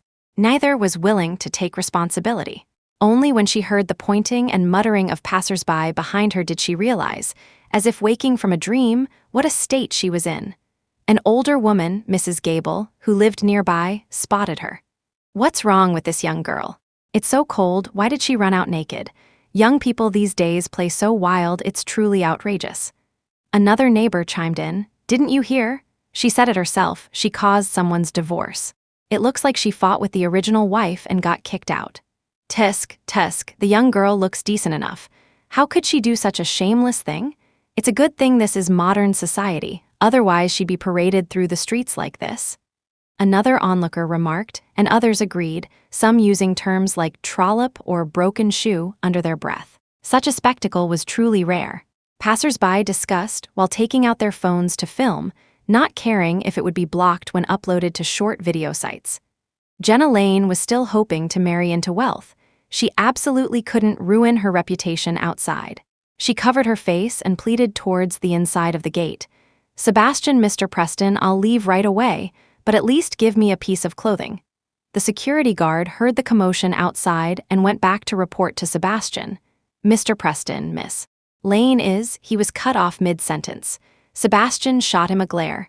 "I don't want to hear any more news about her." His mood was visibly terrible, and the guard wasn't about to provoke him over a stranger who had turned his employer's house upside down. He quickly fell silent. Jenna Lane shouted hoarsely outside for a long time. Seeing Sebastian's utter heartlessness, she simply abandoned her pitiful facade and began to yell like a shrew. "Do you think I really care about you? If you weren't so easy to hook, would I even bother with you? You'll definitely regret this later. Men are all despicable. When she paid attention to you, you dreamed of keeping the flag at home flying while having colorful flags fluttering outside. Dream on, you keep saying Clara is your true love, but did that stop you from fooling around with other women outside? Don't act so devoted that you deceive yourself." She completely dropped the act. Passers-by had originally just stopped to watch the excitement, but hearing such informative words, they all lingered, curious about who could create such a big scene and make such a fool of themselves. Jenna Lane finally felt a sense of shame, her face flushed red. "What are you looking at? Careful, I'll call the police, it was a workday." Those who came to watch the spectacle at this time were either retired aunts and uncles or neighbors who came out to check on the commotion. Her bullying tactics didn't work on them. A passerby who was genuinely just passing by retorted decisively, "Do you think we want to look? You were a homewrecker. ruined someone else's marriage, and now you've been stripped and kicked out like this. Instead of going home quickly, you're still here disgracing yourself? Exactly, so little self-respect. People should have some shame. Anyone with a bit of shame would be too embarrassed to be seen after something like this. Shame. Useless shame again. This was the second time in half a day that Jenna Lane had been accused like this. She chose to vent her anger by cursing. Who said I'm a homewrecker? Did you see it with your own eyes?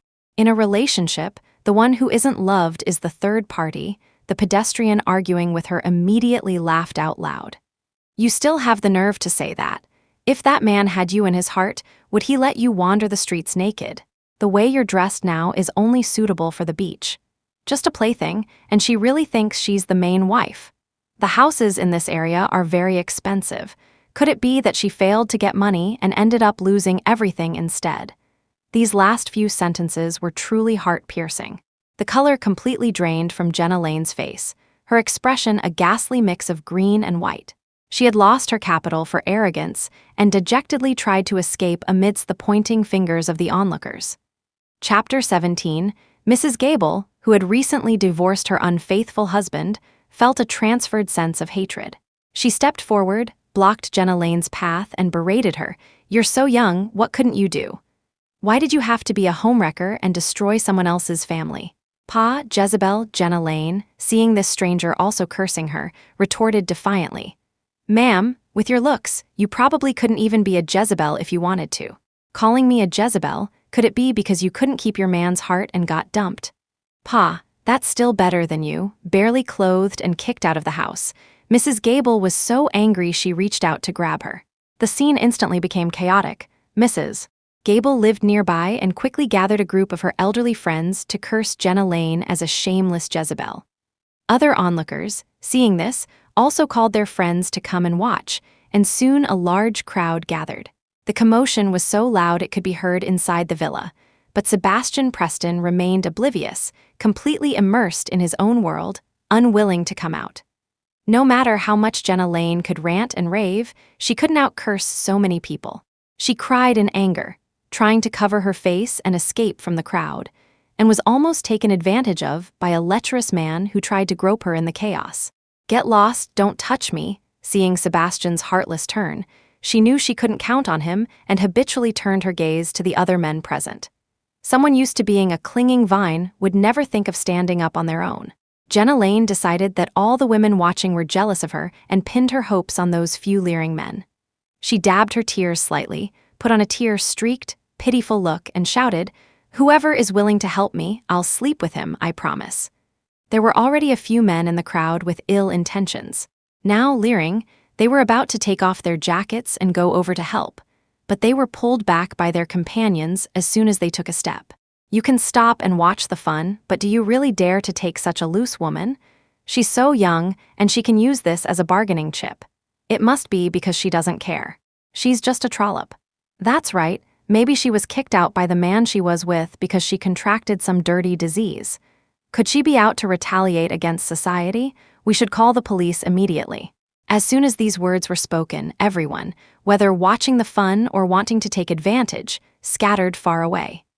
Even Mrs. Gable, who had been fighting with Jenna Lane earlier, quickly clapped her hands as if to brush off something dirty. Jenna Lane had often relied on her looks to gain benefits and had even been proud of it. Now, seeing others avoiding her like the plague, she finally realized this was a great humiliation. The iron gate in front of her remained tightly shut, showing no sign of opening. Jenna Lane had no choice but to hug herself with her arms and flee towards her residence in panic. On the way, she encountered a stray dog that barked furiously at her, scaring her so much that she fled in panic into the nearest alley. Woof! Seeing her run, the stray dog chased her even more enthusiastically. How could Jenna Lane dare to stop? She ran wildly, choosing narrow paths to avoid the stray dog. By the time she could no longer hear the barking behind her, she had no idea where she was. Her phone and outer clothes were left at the villa. Now, not only could she not call for help, she didn't even know the way back. The surroundings were deserted, with only a few dilapidated houses abandoned for years, not even visited by homeless people. She shrank her neck in fear, moving away from these dangerous places while shouting loudly, "Help, is anyone there?" Only the wind answered her. That night, Jenna Lane walked back entirely on her own 2 feet. She endured cold stares all along the way. If it hadn't been for a kind person calling the police after seeing her wandering around scantily clad late at night, she might have still been in the wilderness by the next morning. But these were merely the beginning of her retribution. The termination letter arrived at her home faster than she did. After that, she became quite infamous online, her reputation ruined, and she no longer had the face to see anyone. Sebastian Preston kept his word. After kicking Jenna Lane out of the house, he completely banished her from his mind. Then he sat alone on the sofa until dawn. Until someone reported to him, Mr. Preston, a witness was found at the airport who said they saw Mrs. Preston boarding a plane. Sebastian was completely stunned. I checked the passenger lists for all flights that day. Her name wasn't on any of them. Then the witness might have been mistaken. It was probably someone who looks a lot like Mrs. Preston. This lead is probably useless.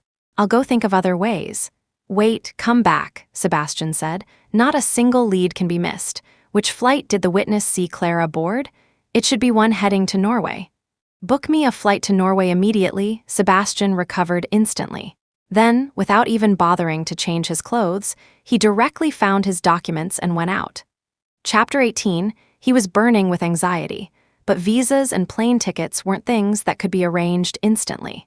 By the time he stood on Norwegian soil and managed to find Clara's whereabouts by contacting the embassy and local police, 3 days had passed.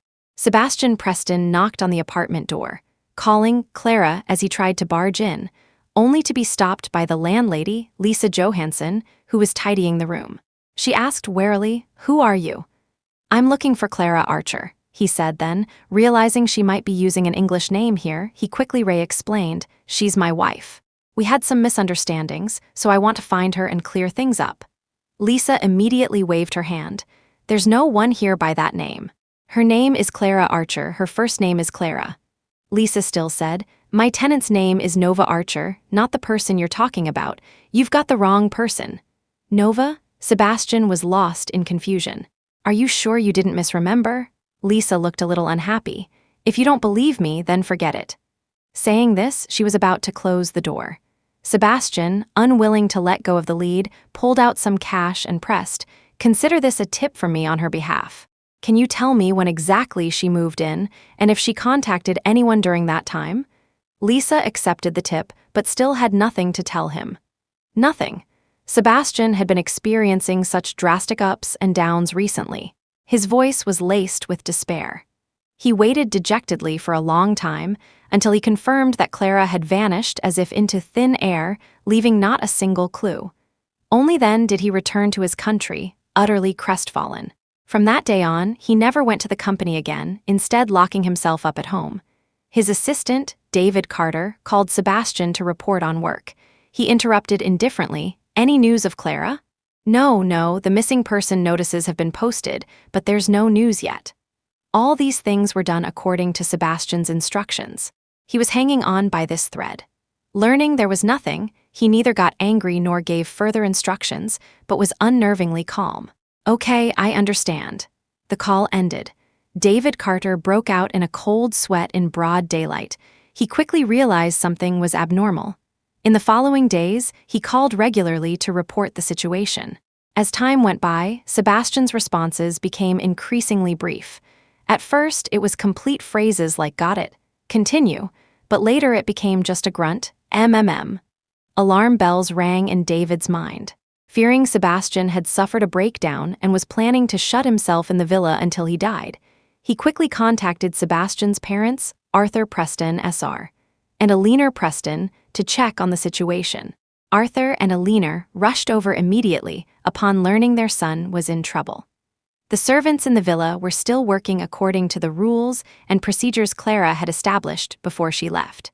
Everything was so orderly, except for the absence of the master of the house.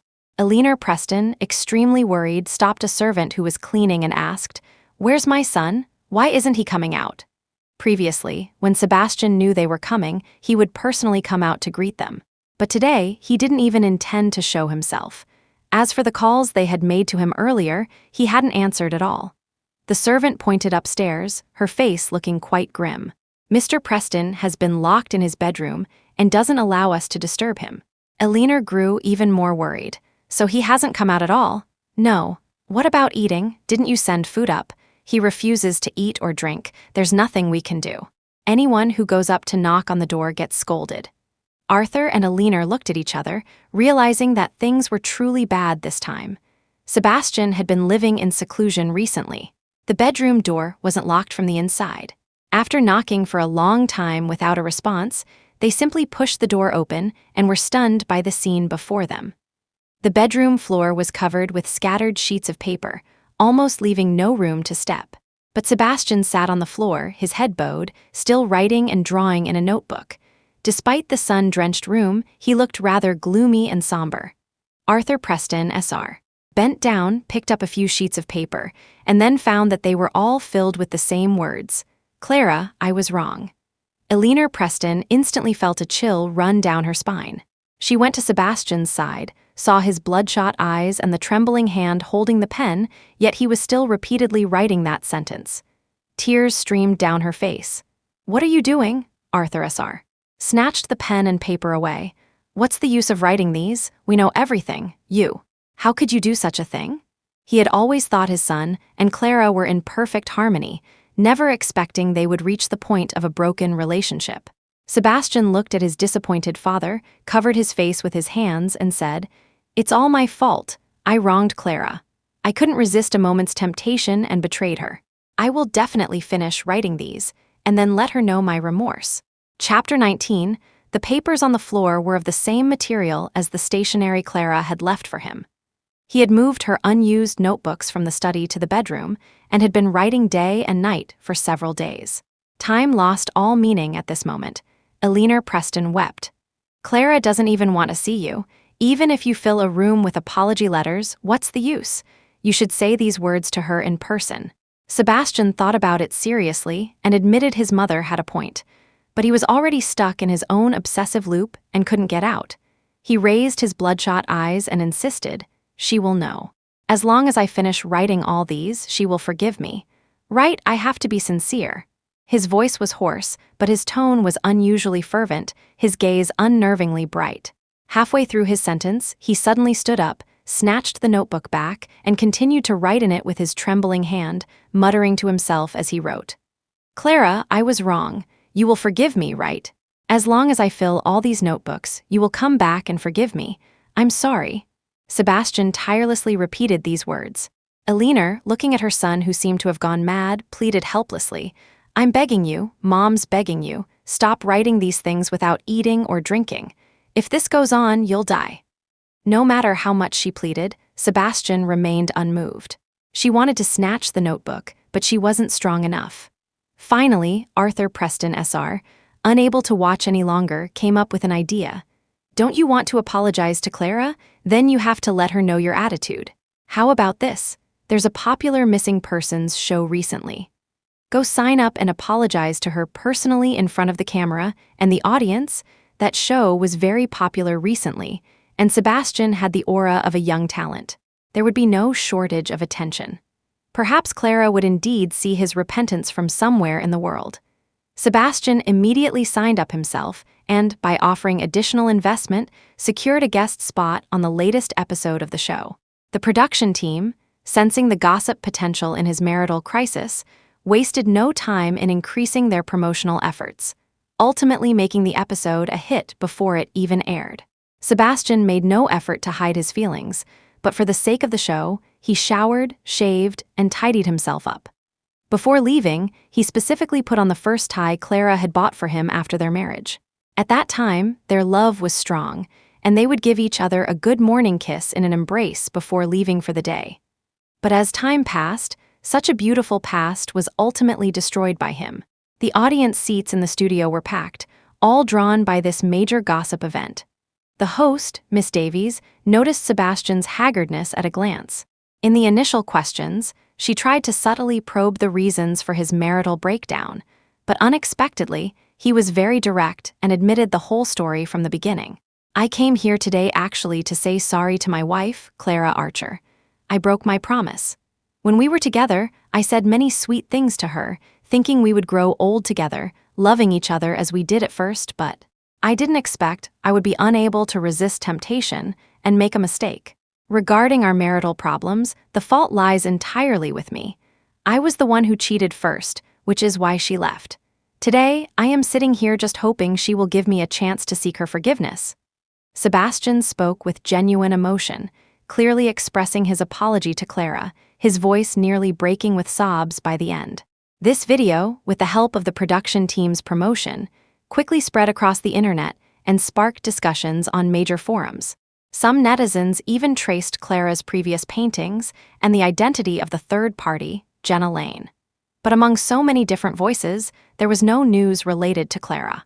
Sebastian waited for several days, finally mustering his spirits to call his assistant, David Carter. "I remember there's a video section on the company's official website promotional page. Put my apology video up there, indefinitely, until there's news of Clara. Isn't this the same as trampling his own and the company's reputation into the ground?" David felt this was a bit too much, but he didn't dare to dissuade him, only asking, should it be posted on the headquarters site or the branch offices? "All of them," Sebastian said, as if it wasn't enough. "Aren't there ad slots on social media? Buy those up too, both domestic and international. I want headline-sized banners. If anyone has news of her, they can contact me. Oh, and put my private number up there too." An ordinary missing person notice caused a huge uproar due to Clara's identity and the story behind it.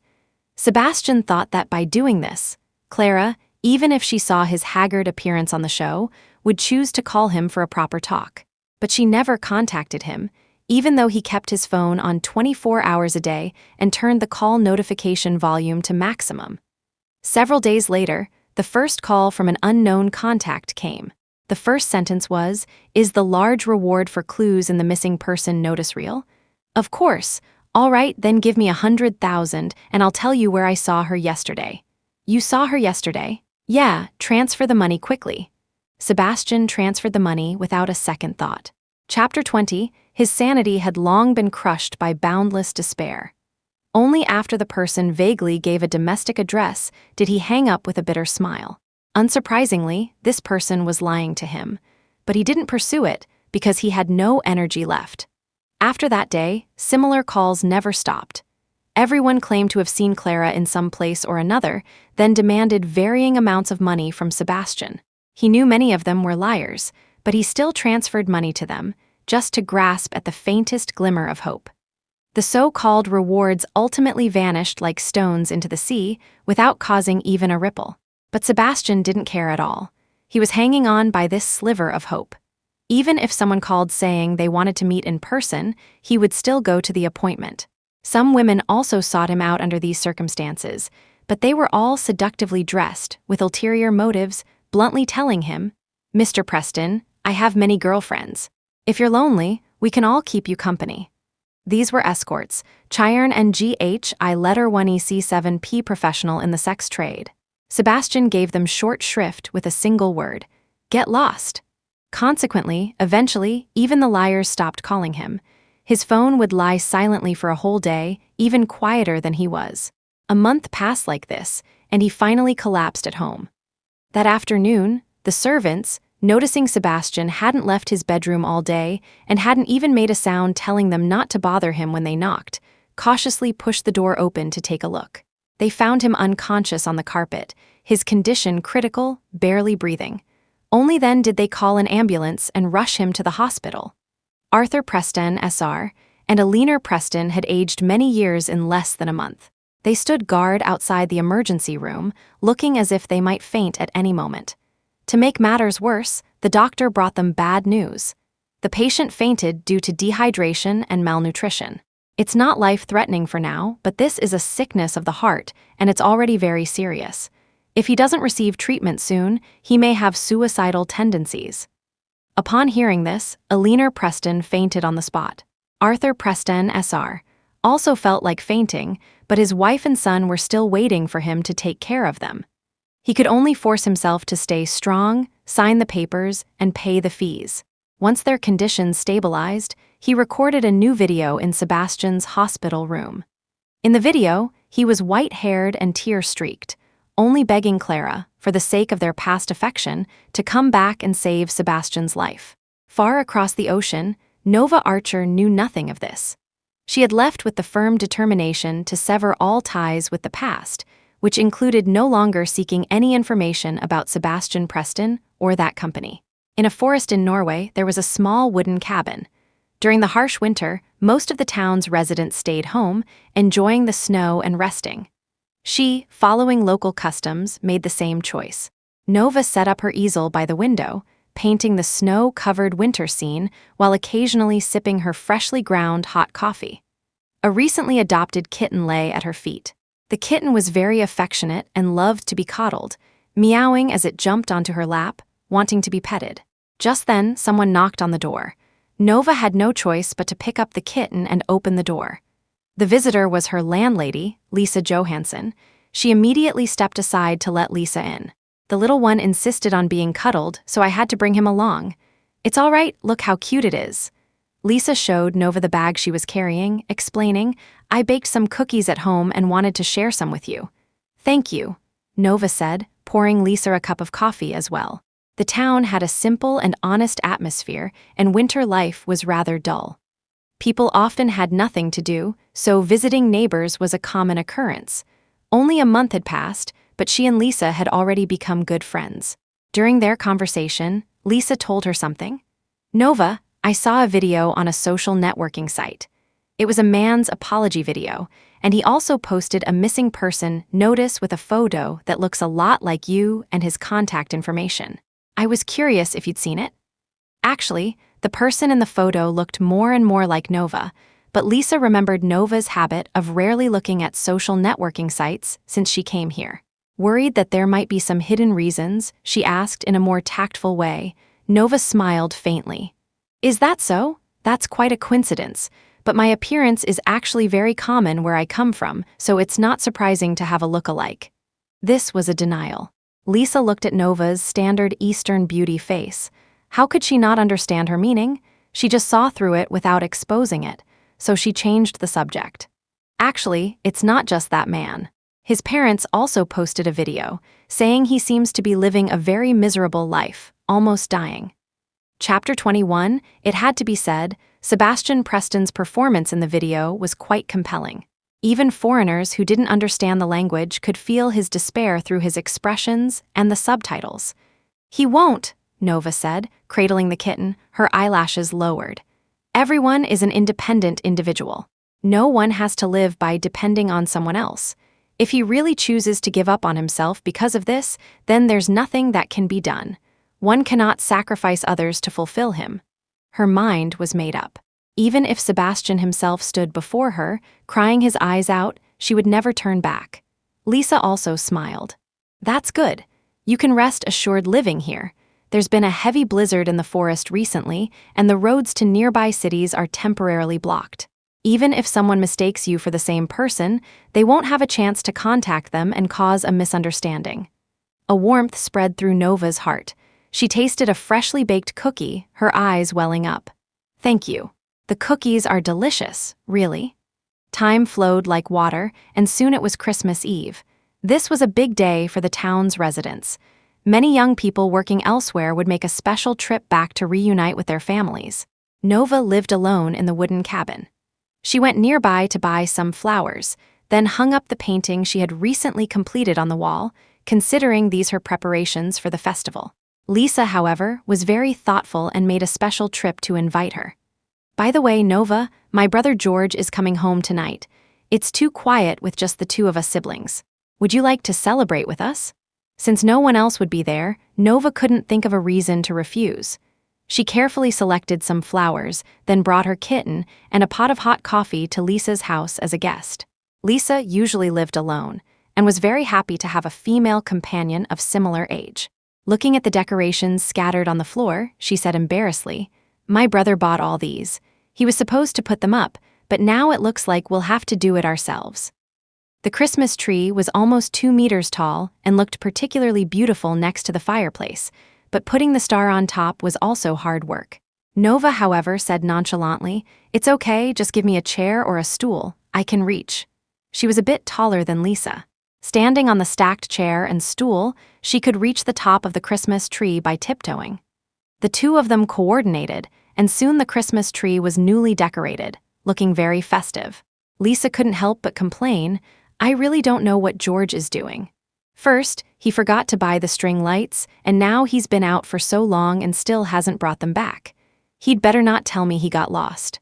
Nova glanced at the clock and said seriously, "Actually, it's still early. As long as he makes it back for the turkey, it'll be fine." "Oh God, my turkey!" Lisa suddenly realized the oven in the kitchen was still running and rushed into the kitchen. It looked like she would be busy for a while. Nova smiled helplessly and continued to hang various ornaments on the Christmas tree. When she heard the door open, she simply went over and opened it for her. Standing outside the door was a tall, handsome young man, George Johansson. He thought it was Lisa and cheerfully raised the string lights in his hand, saying, "I bought the string lights." His words stopped abruptly as he realized he was shouting at a strange Eastern lady. Their eyes met. Nova didn't think much of it and explained with a smile, "You must be George, right? I'm your sister Lisa's tenant. She's in the kitchen preparing the turkey and should be out soon." George's eyes sparkled as he looked at her, not reacting for a long moment until Lisa came out of the kitchen and called, "What are you still standing there foolishly for? Come and help me with the turkey." Only then did he seem to wake from a dream, like a large dog, carrying the string lights into the kitchen. Then, at his sister's reminder, he came out and handed them to Nova. Though he was almost as tall as the Christmas tree when standing, he didn't even have the courage to look at Nova more than once, and a suspicious blush appeared on his fair skin. On Christmas night, the three of them sat around the Christmas tree, sharing turkey and Christmas cookies. During the gift exchange, George finally mustered the courage to look at Nova with his blue eyes. He asked with sincere emotion, "Will you be my girlfriend?" No rhetoric or tactics, just the simplest confession. Nova pushed the Christmas gifts she had prepared for him and his sister towards them. "I'm sorry, I think I'll still be leaving here in the future." "Where are you going?" "To a distant place." The end.